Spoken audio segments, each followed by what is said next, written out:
İndi xanım mütəxəssislərimiz tərəfindən bizim şirkətin məhsulları ilə digər məhsulların fərqini, üstünlüyünü və faydasını göstərmiş olacağıq. Bir növ məhsulların demosu gedəcək.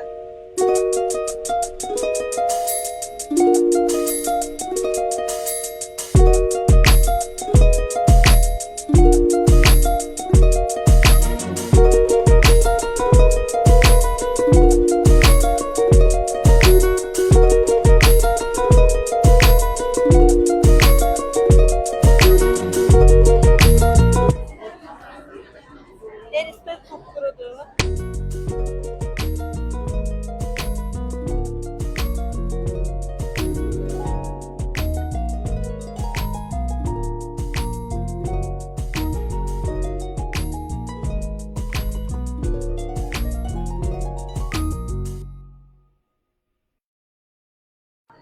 Dördüncü qat açandan sonra burada bu cür mikroyosun görsənir. Bu təbii bitki polimerindən hazırlanmışdır.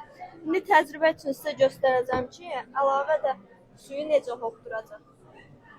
Yəni təkcə 60 milli yox da, 60 millidən daha artıq suyu hopdura bilir. Görəcəksiniz ki, bütün stəkandakı suyu özünə çəkəcək.